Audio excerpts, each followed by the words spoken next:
नमस्कार, मैं हूं आलोक पाठक और आप देख रहे हैं टोटल समाचार।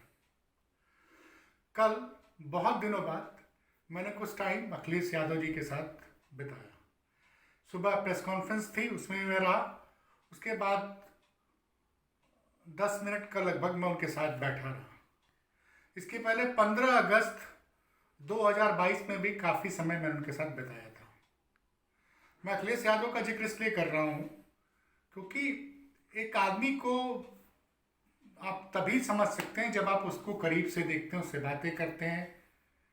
मैं तो मुद्दा ये है कि अखिलेश यादव क्यों सर्वश्रेष्ठ आदमी आज की डेट में इस राज्य के लिए या इस आगे चल के देश के लिए भी बड़े हो सकते हैं।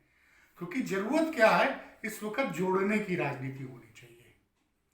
बहुत लोग पॉलिटिकल पंडित अखिलेश यादव को बार बार असफल करार रहे हैं क्योंकि उनके हिसाब से 2012 के बाद से अखिलेश यादव हर चुनाव हार रहे हैं। 2014 का लोकसभा चुनाव मुलायम सिंह यादव जी के प्रधानमंत्री बनाने के लिए सपा ने लड़ाई लड़ी। चूंकि अखिलेश की सरकार थी, मोदी लहर थी और सपा 5 सीट पाई। चलिए, लोकसभा खत्म हुआ, विधानसभा में करारी हार आई, 47 सीट पे अखिलेश आ गए। इस दौरान मैं आपको बताना चाहूंगा 2012 से लेकर 2017 के बीच में जब अखिलेश यादव मुख्यमंत्री हुआ करते थे तो देश के प्रतिष्ठित मीडिया समूह का मैं बिजनेस हेड हुआ करता था, यूपी और उत्तराखंड का। आप लोग जाइए सोशल मीडिया पे मेरी पोस्ट देखिए, सबसे ज्यादा क्रिटिसाइज उस दौर में मैंने किया अखिलेश यादव को, फेसबुक पे भी और ट्विटर पे भी। लेकिन कभी भी मेरे को अखिलेश यादव के अधिकारी ने ये नहीं बोला कि आप सोशल मीडिया पे क्या लिख रहे हैं, ना अखिलेश यादव की टीम ने बोला।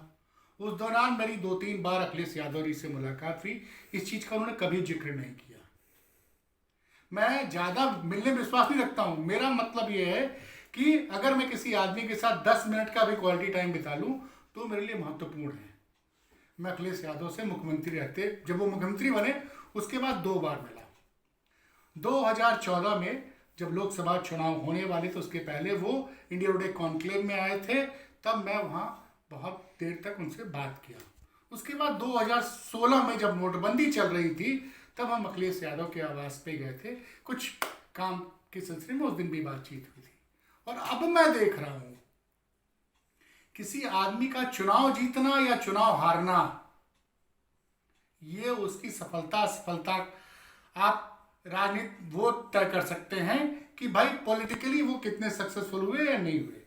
लेकिन जो मैं देख रहा हूं कि जो बार बार हार के भी ना हारे उसको अखिलेश यादव कहते हैं। ये मैं आज कह रहा हूं, लेकिन ये दुनिया कहेगी। ये बात क्यों कह रहा हूं? कल स्वामी विवेकानंद जी का जन्मदिन था। कल प्रेस कॉन्फ्रेंस की गई। वहां पे क्या लॉन्च होता है? बात की जाती है कि समाज को जोड़ने की बात होती है। अखिलेश यादव ने कहा कि हमको जोड़ना है और विवेकानंद के विजन की बात अब समाजवादी पार्टी के ऑफिस में हो रही है। जिस विवेकानंद का ढोंग सब कुछ लेके चलने का ठेका अब तक भारतीय जनता पार्टी ने ले रखा था, उसकी बात कल अखिलेश यादव ने अपनी प्रेस कॉन्फ्रेंस में की।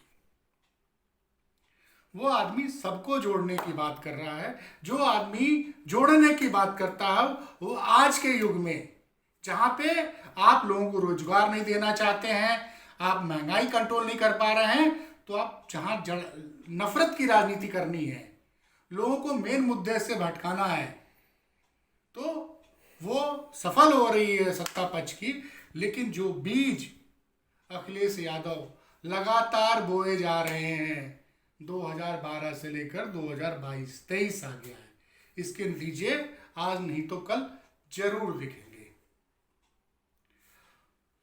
अब मैं आता हूं 2-3 चीजें जो मुझे लगी कि एक ट्विटर विवाद हुआ था, 1.5-2 महीने से चल रहा था, जिसमें हमारे अनुज है मनीष पांडे, उन्होंने ज्ञान देने की कोशिश की समाजवादी पार्टी मीडिया सेल को, जो मुझे लगता नहीं देना चाहिए। समाजवादी पार्टी मीडिया सेल किसी पर अटैक कर रहा है, उस पर मनीष पांडे को नहीं कूदना चाहिए था। उन्होंने कुछ शब्दों का प्रयोग किया समाजवादी पार्टी की मीडिया सेल के हैंडल ने, जो कि कई कई जगह पे कई बार उन्होंने शब्दों की मर्यादा को लांघा। लेकिन आप सोचिए कि भारतीय जनता पार्टी किसी भी गंदगी तक पहुंच सकती है और उनके जब तक कोई ना कोई उसके पीछे नहीं होगा, कोई ना कोई है जो पीछे जो लोग हैं जो मदद कर रहे हैं, और वो आप बेहतर समझते होंगे। इसीलिए उसकी ट्वीट भी मैंने पुलिस के वरिष्ठ अधिकारियों को दिया। मैंने कहा इसने लिखा जरूर है, लेकिन बीजेपी के बड़े नेताओं के कहने से लिखा होगा, कोई ना कोई उसके पीछे खड़ा है इसलिए लिखा होगा, इसलिए इसको माफ कर दें। आप एफआईआर जरूर दर्ज करें, लेकिन जेल भेजना जरूरी नहीं है, हमारी कोई शर्त नहीं है।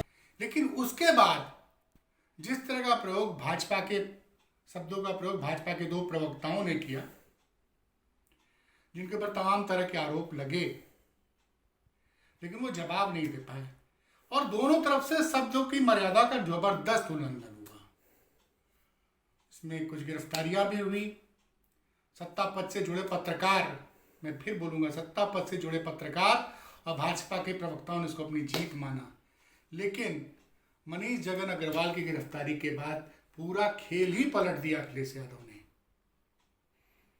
बड़प्पन दिखाया, अपनी समाजवादी पार्टी की मीडिया सेल की टीम को बदल दिया और जिस महिला ने, ठीक है, शुरुआत में समाजवादी पार्टी मीडिया सेल ने जिस महिला के खिलाफ टिप्पणियां की, तो अखिलेश यादव ने बोलकर बड़ा स्टेटमेंट दिया कि मुझे उस महिला के खिलाफ कोई कार्रवाई नहीं करनी जो हमको या मेरे बीवी बच्चों को कुछ अनाप शनाप लिख रही है।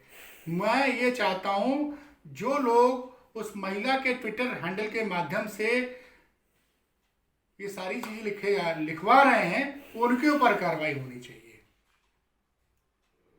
मतलब अखिलेश यादव उस दिमाग की गंदगी पे अटैक करना चाहते हैं जो